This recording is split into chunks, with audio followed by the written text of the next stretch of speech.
To those tuning in, we say hello. This is Hot Mike on the line. Hot Mike is a 1 hour show directed to support those in corrections, any of the law enforcement to include their families. Hot Mike is real talk, and we are live. So kick off your boots, grab yourself a drink, and stand by. Remember, all the hosts and guests may speak of certain subjects about their line. This show does not represent any department in any way. None whatsoever, right? Warning, this show contains explicit content that may not be suitable for the easily offended, the faint-hearted, the intolerant of bad words and gross humor, the sniveling individuals who are looking to get upset, and the triggered. If you believe that you're about to listen to material that you may find objectionable, offensive, distasteful, or unpleasant, please tune out now. Do we wait? I think they're still listening. Yeah, I think so. Yeah, they're still listening. With me doing this thing is our co-host who comes in once in a while. Very smart guy. He's got time. He's rock and rolled. He's done a bunch of things in Calipata State Prison. Yes. Ish. What's up, buddy? How you doing, sir? Doing good. Glad to be here. Spinning the ones and twos as a one and only. It's the producer. Spinning a Coke over there because we are sober. Kurt. I am your host, Ariel, and let's get this started. As you guys can see, we do not have Allison. She's a busy woman. Dr. K doing doctor things. Mm-hmm. Pikachu, he is away for a training because we always need more training, right? We're never perfect. There's always room for improvement, as I say. Today's show, well, before we get the show started, I do want to start with the what, not to be confused with the WAP. Wet ass pozole. That's right. Very wet pozole. This is the what, word on the tier. Do you have any words on the tiers you want to get started with? The only word I got is the potential heroes pay, right? I don't know if you guys have heard about that. So explain the heroes pay. So the heroes pay is a potential, I guess, we got all that stimulus money for essential workers, people out during the pandemic, that were still out there working, hustling, and risking their lives to be on the front lines. Yeah. Right? But we signed up for this. Right, you're right. My bad. I knew what I was getting myself into, so I avoided that part whenever they said I'm gonna give you extra money for stuff. So yeah, you're right. Yeah. Anyways, I guess they're just waiting on word from the governor to determine whether or not we are or will be part of that hero pay. Essential worker incentive pay or something like that. That's because we worked during the pandemic, Yes. right? So, and I know some people were excited because it may be up to $25,000. That's the word. Yes, $25,000. That's right. Shit. After taxes, you're looking at about 15. And that guy's an ass. After taxes, after baby mama takes some money, baby daddy takes some money, whatever, you're gonna be looking at like $8,000. And then they're getting docked, right? Getting with docked. no time, they just. All the people from RJD getting they're under fucking under investigation. They gotta pay back the state. And you know what's funny about that? I just saw someone, haven't seen him in a while. He's in RJD. Saw him at the game on Sunday. First thing he told me was, "Yeah, I'm under investigation. 2 investigations because of the camera." So yeah, it's you can't even sneeze, bro. You sneeze, they're like, "Oh, that guy got COVID. Let's put that motherfucker under investigation." Yeah, pretty much. Wow. Yeah. That's crazy. So if you guys have more factual information regarding this heroes pay, drop us a line. You guys already know where to find us. Instagram. We are also on Facebook. We have our email. I hope I can remember it. I believe it's hot.mike_on_the line@outlook. There's as far as other words on the tiers, there's a lot of confusion, a lot of frustration, some excitement, and excitement in the wrong way as far as a certain prison that's set to close next June. So June 2022. And that is California Correctional Center in Susanville. So that date, there's also 2 level 1s that are set to close in CTF and I believe Tehachapi or CCI. Is that Tehachapi? Yeah, CCI. Tehachapi's gonna slow down? No. Just the level 1s. Oh, gotcha. Okay. The level 1s. So that's like that's over 1,000 jobs that are going to be affected Are they getting? They're probably going to have to be redirected somewhere. I know there's other prisons up north. Um, transfers are most likely bound to happen. There's going to be about, I want to say, I think it's over 2,000 inmates that are also going to be transferred to other institutions. So what from what I've read and what I've heard, it's going to directly affect that community. You know, a lot of these areas where the prisons are at are mostly rural areas, just like us. And and a lot of times those little towns, they depend on they rely on that income. Yeah, they rely on that income to survive. So it's interesting to see what's going to happen down the road. You know, with the closing of this prison, and I know that there's also talks about 5 more prisons that may close in the future. So, you know, it's at one point we thought that would never happen, right? Yeah. But it quickly became reality when we saw the ATSEG units shut down. Yeah. I thought A5 would never shut down. Yeah, and then next thing you know, done. Yeah. Oh. I know. It's funny you mentioned that because the A5 over here is completely empty. Yeah.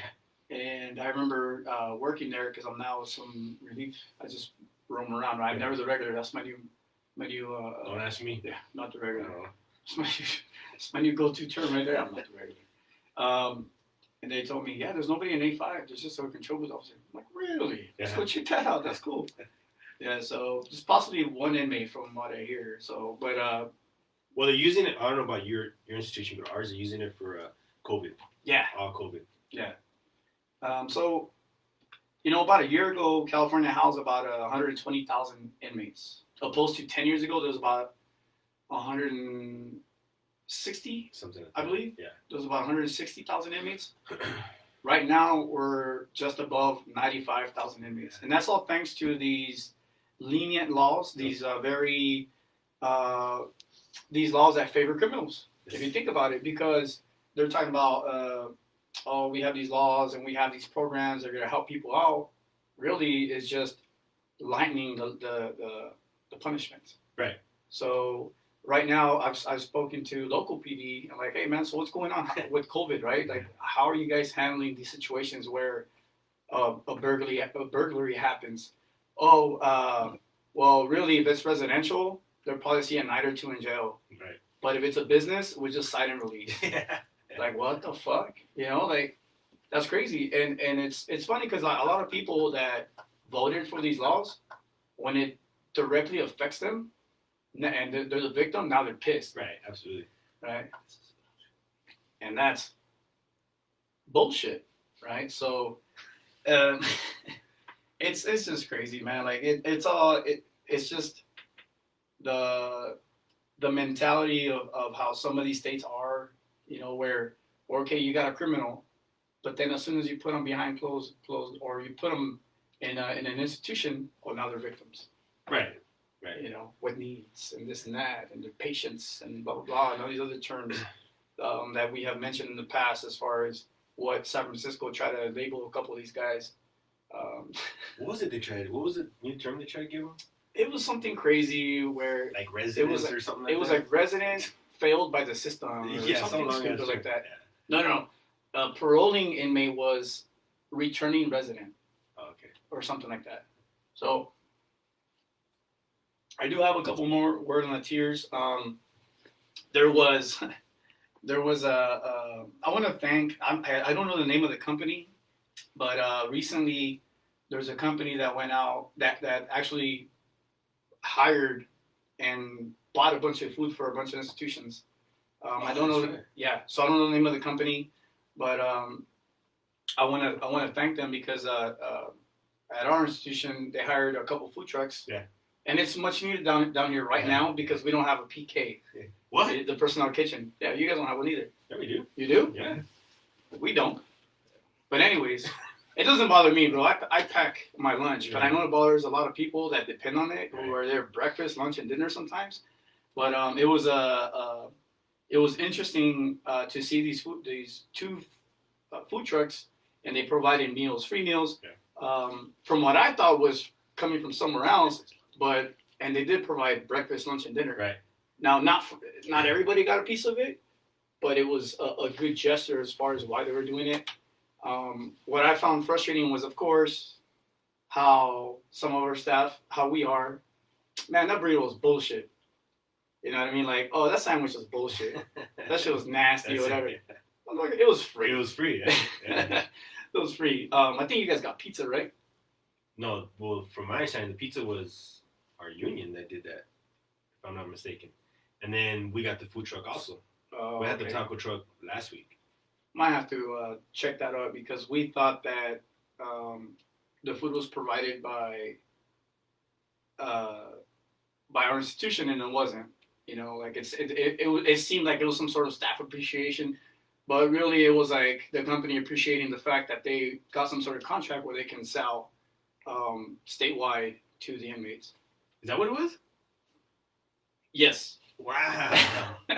Yes. So this whole time I'm looking at these signs like, oh, that's cool, man. Like, we've been through a tough year, whatever. And we're getting some fucking food. Good looking out, guys. Yeah, looking out. Thanks. That's not the case. So, yeah, there's. I guess the pizza with you guys was from CCPOA, so kudos on them. I think they saw that coming. Yeah, so I just wanted to thank them for the child, dude. And I got to meet two ladies that were working in one of the food trucks. Bro, they came from Anaheim. Yes. Right? And they told me, yeah, we drove last night from the 11 p.m. because we don't know how to get here. And we had to drive like 50 miles an hour because we had a bad tire. So they drove from Anaheim and they got to the institution about 4 in the morning. And they started cooking breakfast. Right. I got hit that day, so I stayed a few extra hours and I helped them out with that tire later. And they were beat, dude. And I'm like, what time are you guys leaving? They're like, well, we still got to cook dinner. Yeah. Fuck. So. Well, they did breakfast, lunch, dinner, and then for first watch too. Yeah. They stuck around till 11 o'clock. Wow. That's cool, man. Yeah. That's badass. All right. So, any other words on the tiers you can think of? That's the only one I got. Yeah. Before we get started with the show, I do want to bring up an officer that we just lost on the 16th of April. And this is Officer Matthew Dennis Igala out of Chino. It's unfortunate what happened to him. I'm not really going to say what happened to him, but there is a GoFundMe page out there for him. You can look at our page on Instagram, so you can look at our bio. So I'm just going to read what's on the GoFundMe. So it says Matthew was a gentle giant with the sweetest smile and heart of gold. He always looked out for everyone. He was a son to be proud of and the best big brother to his siblings. He loved his nieces and being an uncle. He was a very special person and will be greatly missed by his loved ones. This GoFundMe is for anyone that would like to contribute in laying Matthew to rest. Any donation is much appreciated. So what's frustrating with this is that my understanding is that, and I don't think it's much fault at this point, but usually when somebody somebody dies, somebody passes away, especially from an institution, you would think like somebody from administration wants to validate that. Like, what's up? What's the information? Right. You know what I mean? So they can do the now hear this, the post, the announcement, the announcement, right? My understanding is a buddy of mine that I spoke to was the first person that called, and he called today, was the first person to figure out what was going on. There wasn't a call from administration. There wasn't a call from the union. Nothing to even see like, hey, how's the family doing? What's needed? Which is typically what happens when we lose a brother or sister. It doesn't matter how we lose that person. Right. You know what I mean? So that's some frustration, and that's sad, especially the times.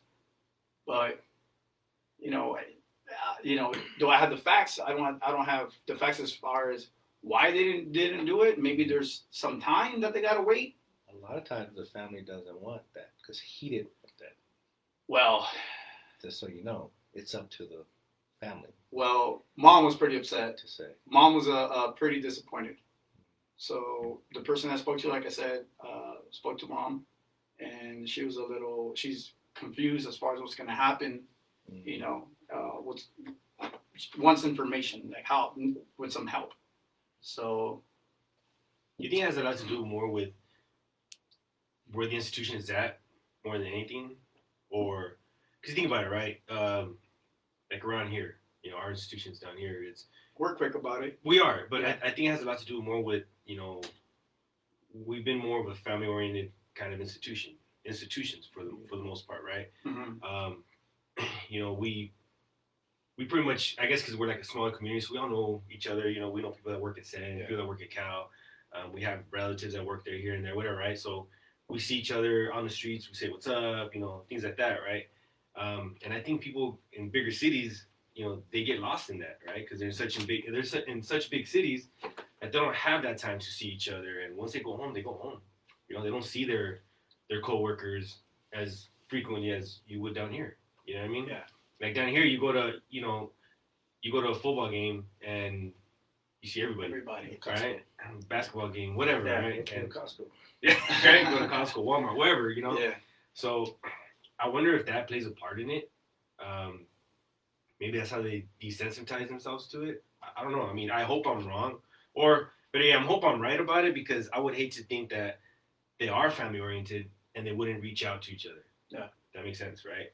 Because I would hope that they have that disconnect, because that's, like you said, it's bullshit, right? It's bullshit that one of our brothers, sisters goes through something like this and nobody bats an eye. Nobody cares. Nobody says anything. That's unfortunate. And it's usually the people that are next to them that are ones that are advocating from, hey, you know what, this is what happened. Let's help them out. Mm-hmm. Whatever. Start the what do you call it? The time banks, things like that, right? Yeah. So yeah, especially because in the long run, who's the one that ends up getting hurt is the family. Right. Absolutely. And losing somebody, it's not like a temporary thing. That person's lost forever. Yeah. Like there's still financial burden. There's still an emotional gap. There's always something missing when somebody is dead. Right. So I do want to plug in a raffle that we're doing, and this is for Correctional Officer Jason West from Sentinel State Prison. He was in the department for a while, and those of you that know Jason West, he was diagnosed with brain tumors, I believe, when he was 18 years old, and he struggled with that for a long time. So and he had four surgeries. I believe they took out a couple brain tumors. So this raffle's being put on by Robert Boas. So those of you that know Robert Boas, really good dude. And what he did is he created a one-of-a-kind AR-15. So those that want to participate in the raffle, hopefully it's somebody from the department or somebody that's law enforcement at least, send us a message, and we can give you some more information as far as how you can buy a raffle ticket. Each raffle ticket is $20. It will be on Hot Mic Live Memorial Day. So those of you guys, if you want to hear a quick bio on Jason West, so this is something that Robert Boas wrote, and it's Jason's story. So everyone has a work story and a family story. This is an abbreviated version of Jason West's work story. Jason David West, or Westito as we know him, was born November 23rd, 1979. Jason became an officer with CDCR July 2001 and reported to Centinela October 2001. After working several years as an officer, Jason became a baton instructor, range master, and armory officer. He joined the CERT team and became a certified level 2 in 2013. After a lifelong battle to include multiple surgeries and medical procedures, Jason passed away on October 13, 2018, from brain cancer at 38 years young, the same age of his father, who suffered from the same disease. If you knew Jason, you were familiar with his very strong work ethic, infectious laugh, love for his family and friends, love for the CERT program, range staff, and law enforcement community. When Jason came to work, he worked hard. When Jason came to any training, he worked hard as well. But what Jason never did was complain about his condition or how he was feeling. He just pushed on. Jason made an incredible impression on me, this is Robert, and many others. In Jason's honor, Robert built an AR-15 on a Spartan helmet, lower receiver. It's a simple but solid weapon. The Spartan helmet was chosen for a couple reasons. First and foremost, because Jason was a warrior. He fought he fought every day of his life and never complained or made excuses for anything.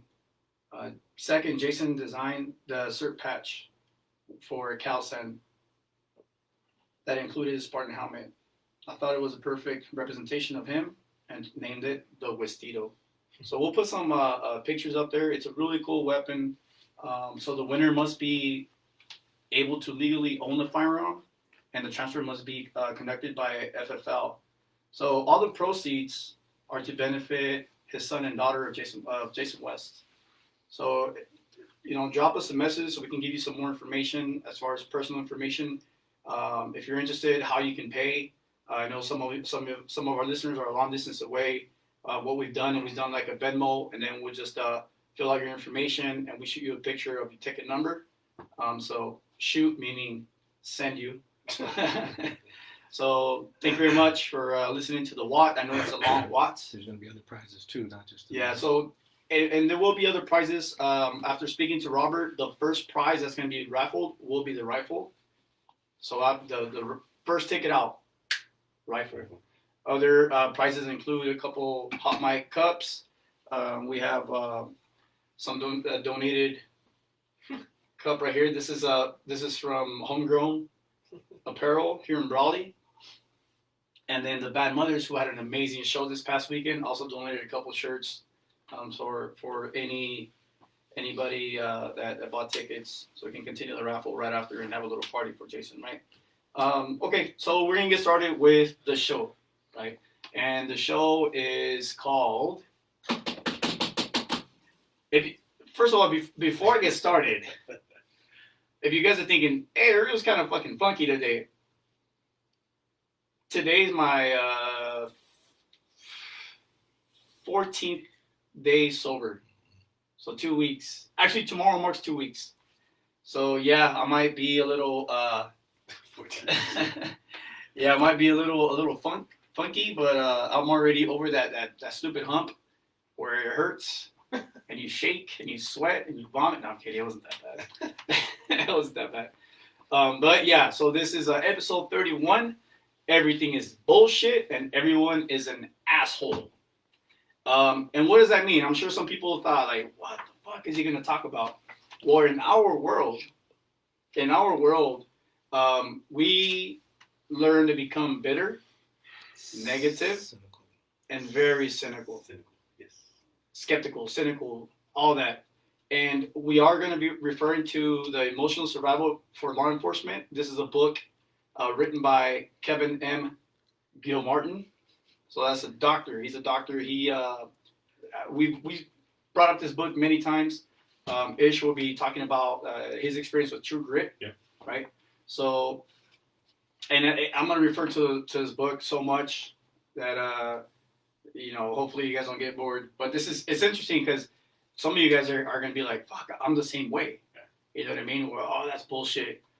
Dude, you know what? That dude's an asshole, and we'll explain exactly. We'll maybe help point out why we become like that, right?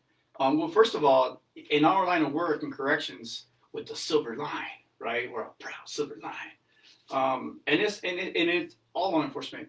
We deal with, specifically corrections. We deal with a type of people that like to play games all day. Every day is a mind game. Every day is a challenge to get through the day mentally, because when we start talking to an inmate, or when that inmate approaches us, number one, if they approach you, we're already thinking, what do they want? What do you want? What now? What now? What happened now? Yeah. Right. Number two, this guy gonna piece you up? What's going on? Right. That's how it feels. Yeah. Was he gonna tell on somebody? Right? So. And because of that, like all these mind games, like these guys just want to come up with something, right? Every day, hey, ACL, can I get a crack for what? I gotta get this, nah, man, or whatever it is. So they'll come up with some bullshit, and we already know that's bullshit, Right? And that's why we we become like that because we become skeptical. Right. We don't trust. So, we learn to not really trust whatever somebody says in the institution, because we've been lied to. Mm-hmm. We've been cheated, Mm-hmm. right? Deceived. Everything. It's happened, Right. and it happens the first day you work. Yeah. Oh hell yeah. And a lot of that's just with staff. But yeah, you're right. Yeah. So- So if you're in the admin side, yeah. And then But and then it happens, and then where does it bleeds over to where? Where does that mentality bleed to when we start thinking that way? Does it stay at work? of course not. Right. So it bleeds out. Eventually, it goes to this, on the public. You start walking the public. You start immediately assessing people, Yeah. right? You start hearing somebody talk or their stories. You're kind of ear hustling, right? And you start hearing this guy's story. He's trying to wow this girl, right? He's rapping at this girl, and you're like, that's fucking bullshit right here. This guy's just talking bullshit right now. We've all seen it. You start reading their tattoos. Yeah. Start reading your tattoos. You're like, all right. So, and that's that's exactly what Dr. Gilmartin points out, that we become cynical because it's just an experience. Right. When street cops get called to, for anything, they don't get called. They don't get a call, and they get to the front door, and it's a lady opens the door and says, "Oh, you know what? My husband just got home, and he fucking cleaned the house, and he made dinner, and he fed the dog, and now he's reading to the kids." Right. Nah, fuck no, that's not the call. You know what I mean? The call's gonna be like, my husband beat me up, Yeah. or my son is doing this, or I just got robbed, or whatever. It's always something negative. Right. So what do you think the cop is thinking on the way over there? Yeah. What kind of bullshit am I gonna listen to now? What kind of bullshit call is this gonna be? Yeah. Right. So and it becomes a regular mental, regular thinking. Right. It becomes regular thinking where we just completely adopt it. We become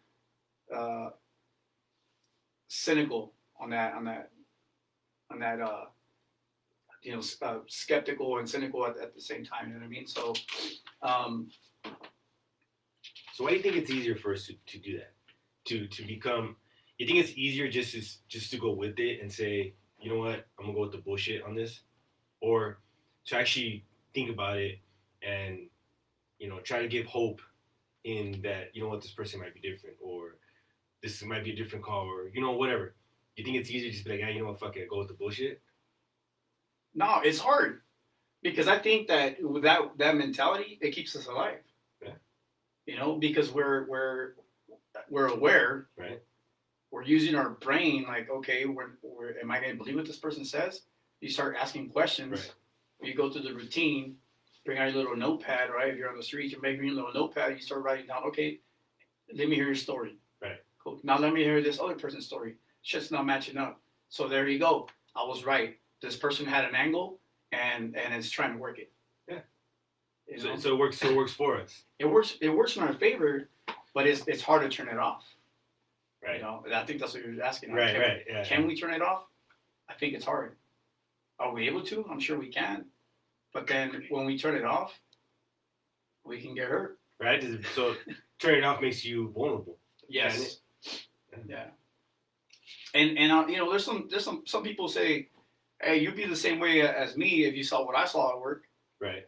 And that's the thing. Like people who don't work, don't put on our boots. They want to understand. They're never gonna understand. They're always gonna judge us a certain way. Right. They're always gonna judge us and think like, oh, your job's easy. You just sit around and do this. Or your job's easy. All you do is sit around and CHP, right? Your job is to point the little gun and see how fast people are going and chase them down. Your job's easy. Right. Right. Or you're a cop. You just respond to things when it already happened. Right. You know what I mean? Like and that's what makes us resilient to even try to give the people a shot of hearing them out. Right. You know what I mean? Or getting some sort of to validate their story or whatever. We just think this was full of shit. Right. Bullshit. And I think it also has a lot to do with how many bullshit stories you've heard throughout the day already. You know what I mean? Yeah. Like if your day's already started with that, you know, something, you know, admin or whatever, you know, you didn't get freaking paid on time or God knows what, right? Some whatever bullshit is that you think you started with, it just again continues on, right? Your relief. Yeah. Showing up late. Yeah. You get the late relief, you know? Yeah. So and that's, I think that's like the term that eventually we adopt, like the bullshit. We adopt it because we think as we tend to move forward with our careers, we started disagreeing with everything. Right. We started disagreeing with anything from work, anything that politically or whatever, and for us it's like that's bullshit. Everything now that's bullshit, right? And right now political is like a big thing, Right. Absolutely. right? So what do we think? This party bullshit, that party bullshit, the middle party fuck it bullshit too. Right. You know, everything is fucking bullshit. What's one of the things that we like to attack? The administration. Oh yeah. What's administration? Bullshit. Right, and that's the mentality. Right. Like, oh, administration is now pushing for us to make sure that your gold card's up to date when you spray somebody. Right. That's bullshit. It's bullshit. Why? And you know what? It's funny because through all that bullshit, right there, every time we hear the bullshit or we think it's bullshit because we don't understand it. We have no idea what's going on, right? We have no idea what's on the other side of that curtain. Mm-hmm. And so it's easy to say, that's bullshit, right? Again, when we start talking about parties and things like that, right?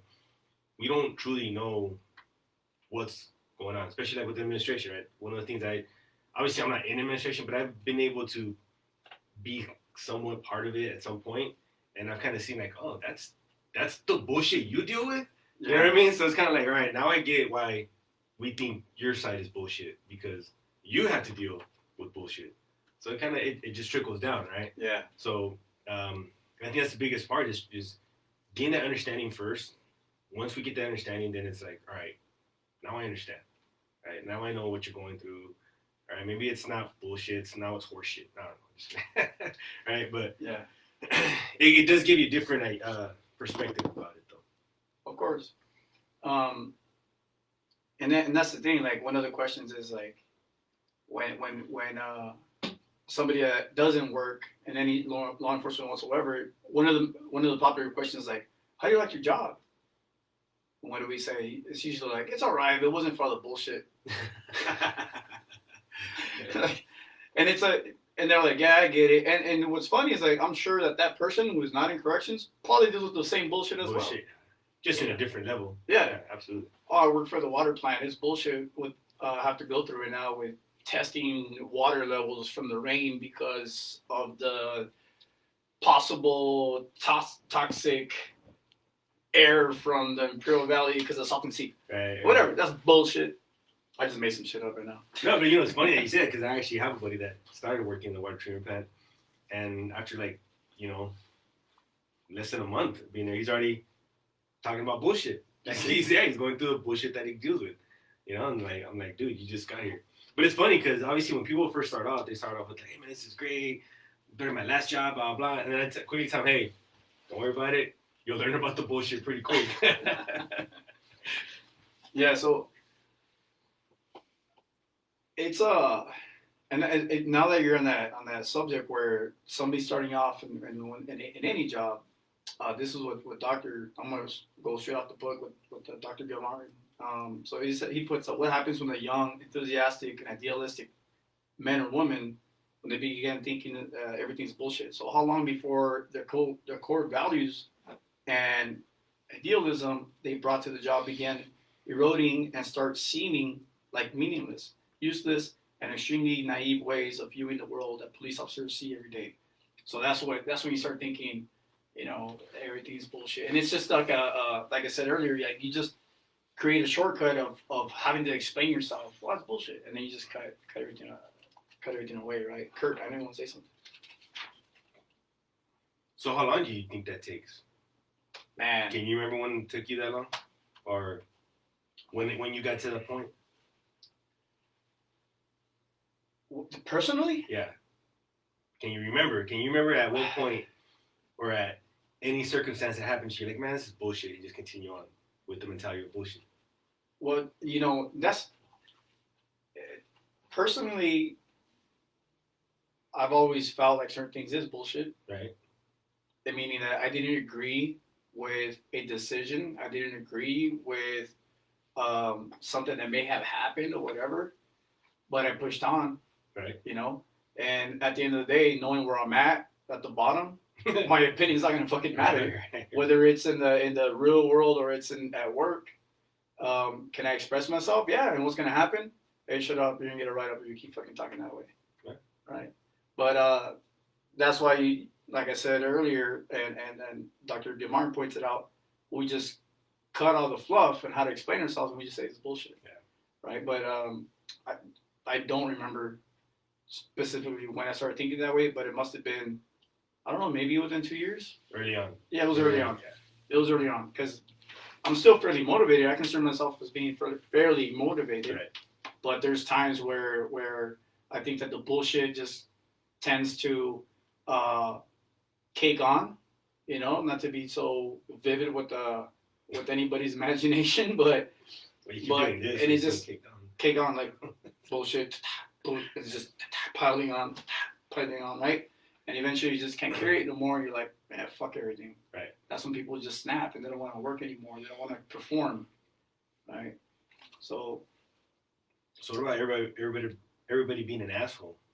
well, that's the thing. Like, where does all this bullshit come from, and who causes all this bullshit? It's all the fucking assholes, The assholes. right? It's all the assholes. So, and that's the thing. Like, you start thinking, well, who made all this bullshit? It's all the assholes from up top. Yeah. It's all the assholes from this political party. Yep. It's all the assholes from whatever, And for everything, it's like, that guy's an asshole. Or how they say that down here, ese güey vale verga. Right? That's the way vale verga. Right? And that's the thing. Like, and I think that's I've heard it before. Shit, people say that about me. No lie. Yeah, I've said. Because once you get some sort of supervisory position, right, and you got to push a certain rule that we got to follow, or an idea brought by admin or whatever, now you're the asshole. Right. We're pushing this bullshit, but you're the asshole because you're the one doing it. Absolutely. So that's why we're full of everybody. Have you ever felt yourself when you're trying to get a point across to somebody that you pretty much have to be an asshole? Can you feel that when you are being an asshole? Oh yeah, dude. Yeah. And you know what? And I think people will agree that I'm personally, I'll be an asshole when people come back with repetitive things. Right. And not to knock on the new guys because I've done it before, but that tends to be the thing. Like, it seems like a lot of them want like assurance and help right then and there, opposed to going with their partners and senior staff. Right.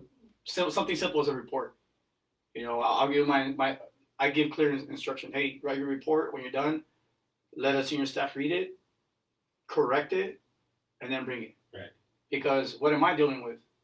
You're dealing with other stuff. Other bullshit, yeah. Right? So I'm dealing with other bullshit that other assholes have given me. So it's like I don't have time for that. So when I get that report back the second, the third, the fourth time, and I already know that they're not giving it to the senior staff, then I'm a fucking asshole. Right. You know what I mean? Now I'm a dick. Right. So, but how about you? No, you know what's funny that now that I got into the instructor role, been doing it now going on 3 years, and I never really. I mean, yeah, I consider myself being an asshole when I kind of had to be, but you see it a lot more now, being in an instructor role, to where you're trying to tell people you're trying to help them essentially in the beginning, and it gets to a point where it's just not sinking in, doesn't get through, or they're just off in la la land. I don't know what's going on, but you have to assume that role of being an asshole. Yeah. Like, hey, listen, that's not what I said. This is what I'm telling you. And then they just look at you, damn, dude, you were cool like 5 seconds ago. Now you're a dick. It's like, I mean, I don't apologize about it, but you just have to stay firm, But I think it's in that situation, you have to be. Yeah. You know what I mean? And then So that's where that understanding, right? They may look at us like being like, oh, dude, you're an asshole because you're talking to me that way. Well, you need to understand the part as to why I'm being an asshole. Why? Because it's my job to ensure that you do things properly to ensure that you stay, employed with the department. Because if you don't follow these use of force policies, you don't do certain things. Guess what? That's your ass. Yeah. Right. And that goes to us thinking of others being assholes and this is bullshit. Is not understanding what's going on, right? And that's the thing, and you hit the nail on the head as far as why one's considered an asshole is because you're bringing discomfort on somebody. You are maybe making them realize like they don't have all the answers. You know what I mean? Or you're making them realize like, shit, I've been in the department so long and this is new to me. I'm scared, so I'm gonna resist. Right. But you're the asshole for trying to push that person forward. Right. You know what I mean? But and it's just, I think it's just like a machismo thing with most. It's a pride issue. Absolutely. You hurt their pride, you're an asshole. You hurt my pride, that person that hurt my pride is an asshole. Yeah. You know what I mean? So that's something that eventually people get over that hump though. Because I've gotten, I don't know how many times people put me on the side like, hey dude, when I first met you, I said you're a fucking asshole. I get that a lot too. You know what I mean? And they're like, yeah, dude, you'd be out there at the range, or you'd be out there somewhere, or you'd be on the yard. And then, but you know what, dude, at the end of the day, I get it. Right. And you're actually all right. Or you're cool, or you're this, or that. Because if I see somebody struggling grossly with shooting or a report, I'm not going to completely be like a total dick to that person. I'll pull them aside and I'll take some time. Like, all right, man, what's wrong with you? Because at the end of the day, like, personally, I don't want people to fail. Right. Like I don't want anything. Like this is a career. This is, who knows what that person is dealing with. Maybe this person has never seen a fight before, never shot a weapon before prior to joining the department, never written a report in English.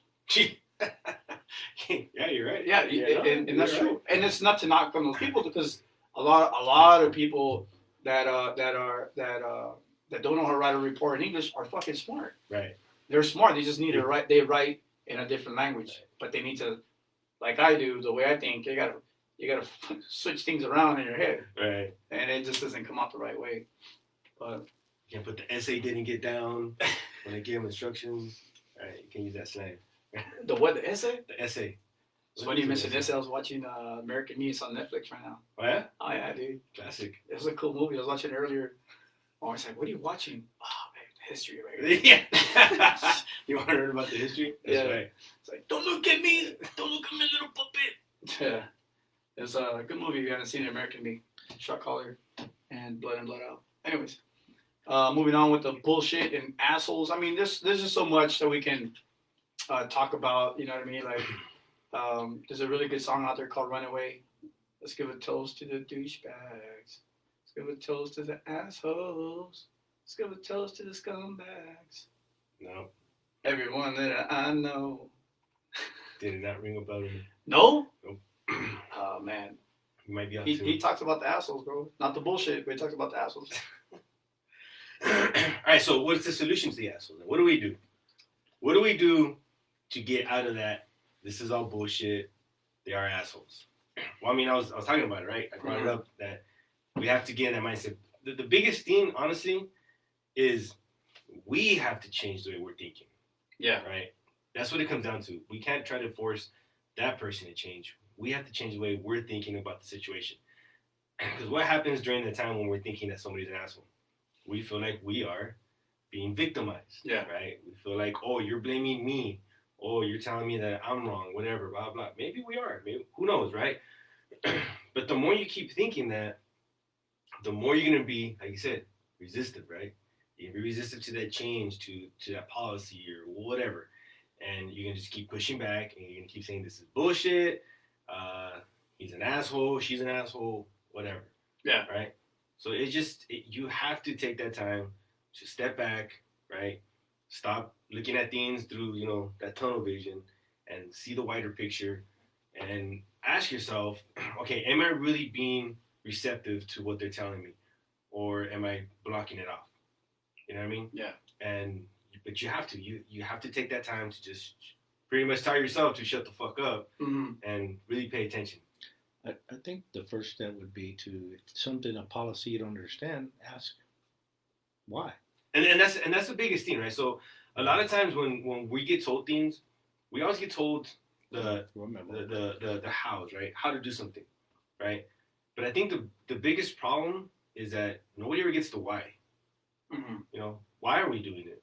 Why do we do it this way? And I think that sometimes becomes a problem because when you do ask the why, that person that's giving you the how to do it has fucking no clue as to why. And then that creates the frustration. Yeah. And it's like, what? You know? That's when you go with the man, this is bullshit. I don't know, just do it. Yeah. And it goes, this is bullshit. He's an asshole, right? Yeah. And it goes on from there. You know And who that- they are. Yeah. And that's the thing, like you asked, like, how can we get over this mentality?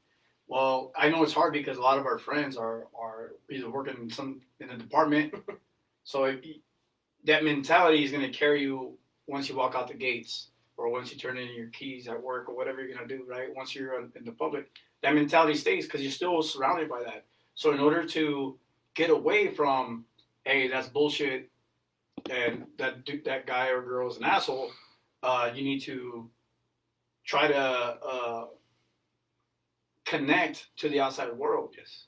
Meaning, listen to your family, listen to your non-law enforcement friends. Absolutely. Like, interact with them, you know. And I'm guilty of it. I'm Yeah. guilty of completely 86 in my non-law enforcement friends. And I have a few that are still that are not law enforcement, but for the most part, they're still LE, and it's hard because, you know, we need to function as members in the society, but when we're out, that's how I believe that eventually we become those, like Danny had said before, that person that goes into a restaurant, we find that corner. Yeah.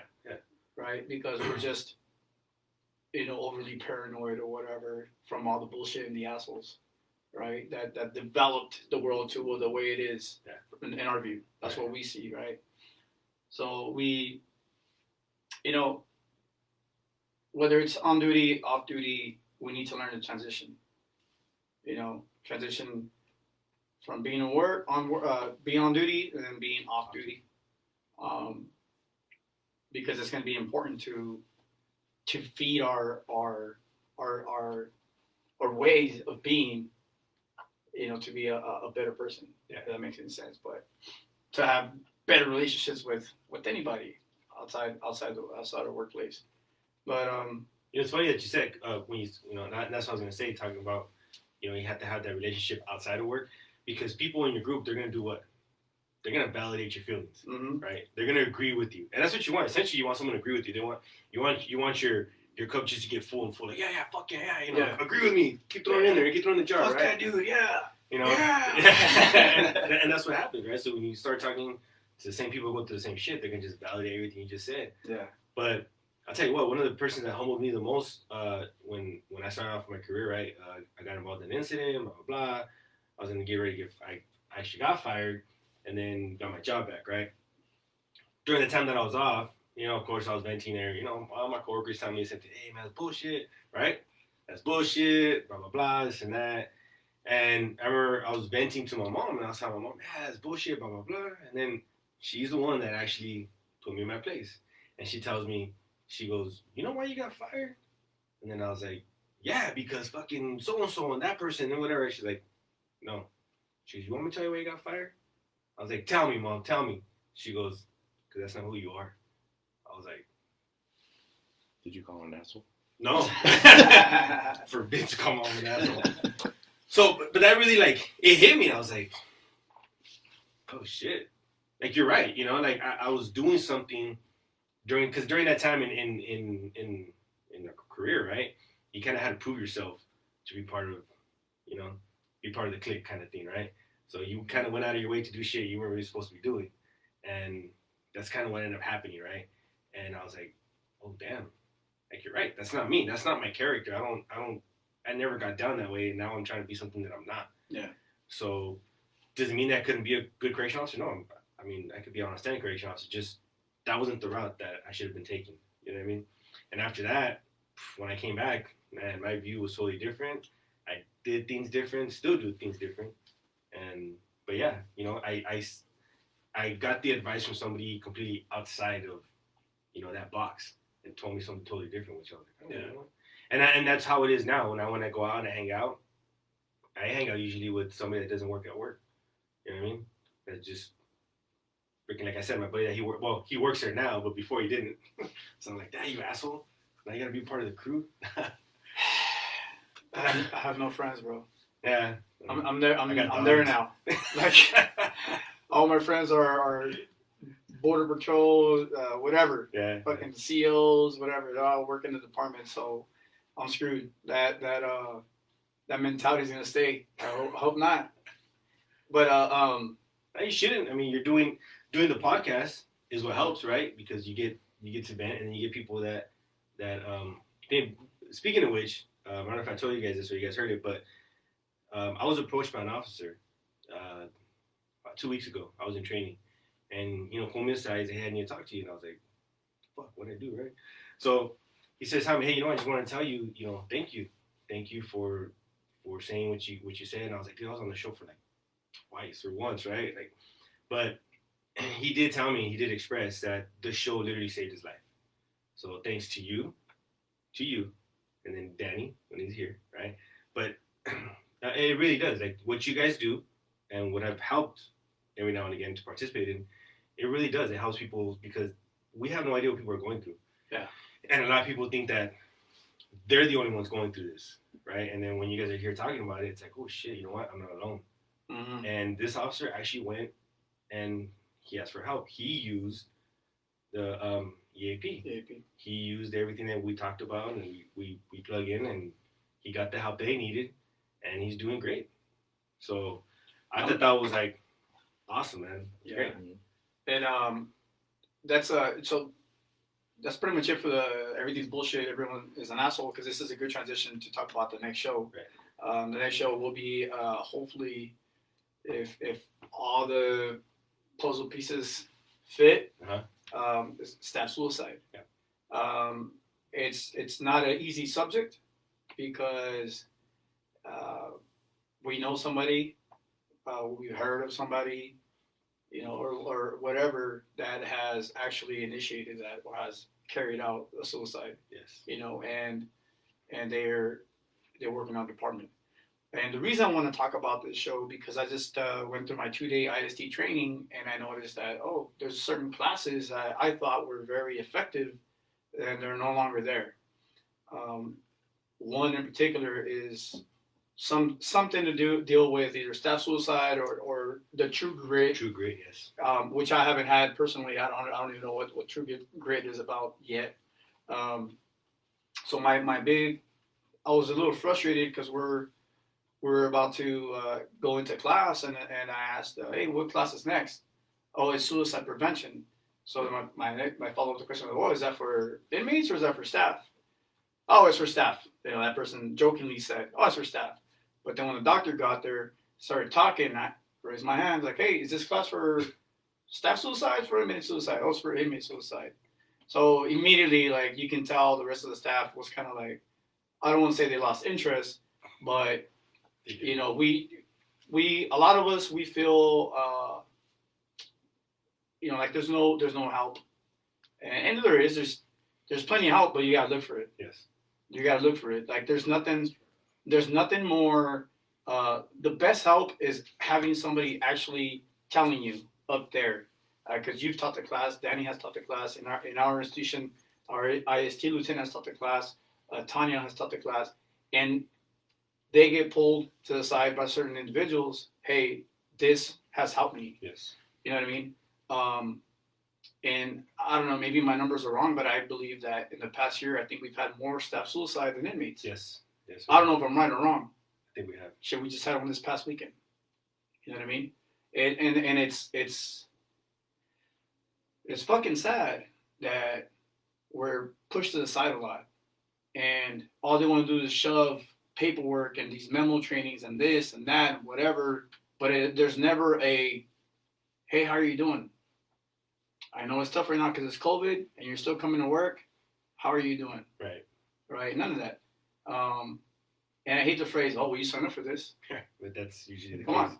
When you signed up, nobody warned us that our mentality was going to change, that we were going to become cynical, that everything was going to be bullshit and everybody's an asshole. That was, when we signed up, we never thought that. We thought, oh, hell yeah, I'm going to work till I'm 50. I'm going to fucking retire. I'm going to enjoy my retirement. But then 5-10 years in, they tell you, oh yeah, by the way, when you retire, you're going to die in 3 years. Yeah. Your lifespan is about 5. You're going to die from between 3 to 5 years now. Yeah. You don't think that each other, what do they say? I'm my brother's keeper. Yes. You don't think we can tell each other, hey, how are you doing? Absolutely. And ultimately, that's what it comes No, down it's to. uncomfortable. But I mean, Because I get it. I get what you're saying. Yeah. But you're a little different than most. You know what I mean? Because me and him can work together 5 days a week, and our conversation may be about, this is what my kids are doing. This is what my wife ate, cooked for dinner, whatever. Oh, this is what happened yesterday. But I might never tell him, hey, financially I'm fucking hurting right now. And my family's giving me some pressure because we haven't taken a vacation or whatever, and I'm hurt on money and blah, blah, blah. And I'm now stressed the fuck up and just stacks are, blocks and a lot of weight and whatever is on my shoulders. That doesn't happen. When does it happen? It happens when that person is up there and announcing themselves and offering themselves, hey, this is why you're going through this shit. Such as Dr. K, who's talked about it. Hey, this is why we're going through this.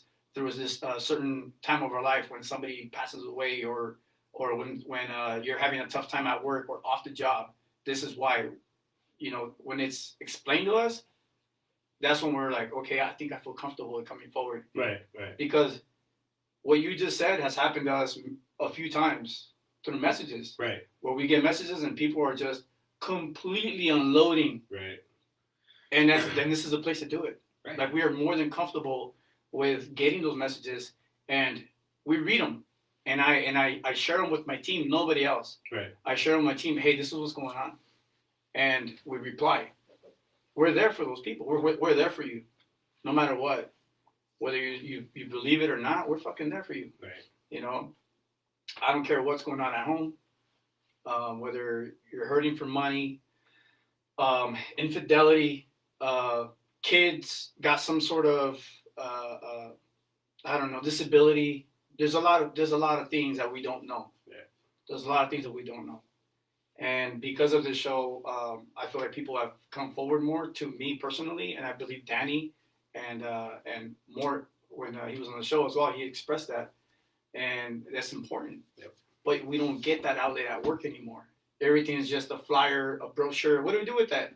That's what that is. That's going to be a something that's going to stop my table from moving up and down. I'm going to fucking crumble it up and put it down there because I'm not going to show my partner that I'm weak. Yeah. That's the mentality. So yeah, and it's when I started doing I was able to teach True Grit.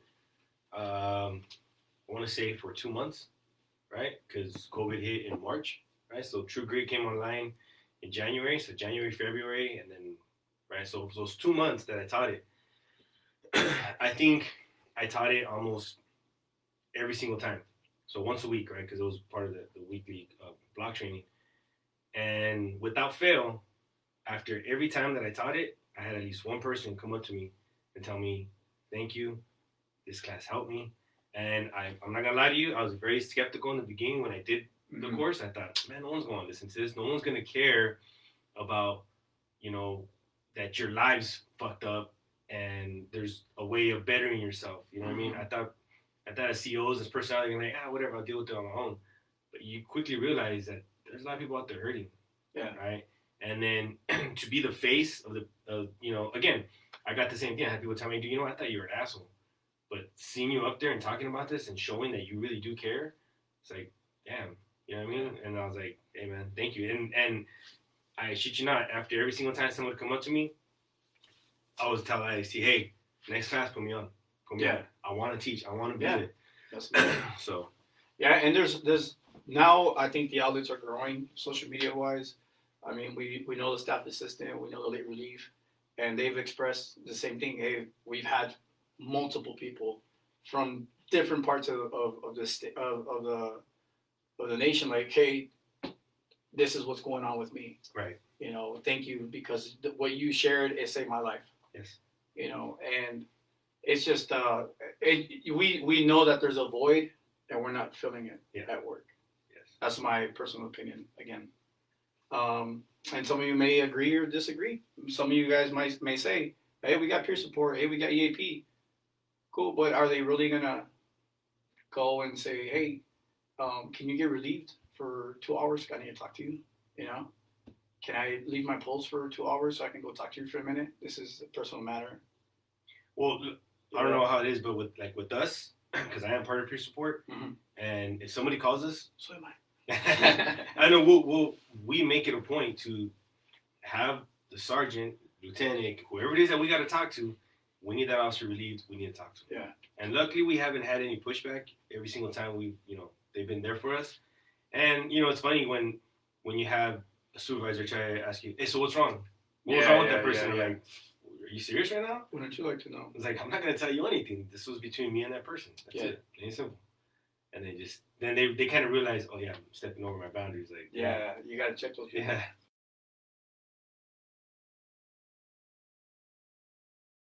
Wrapping up the show again.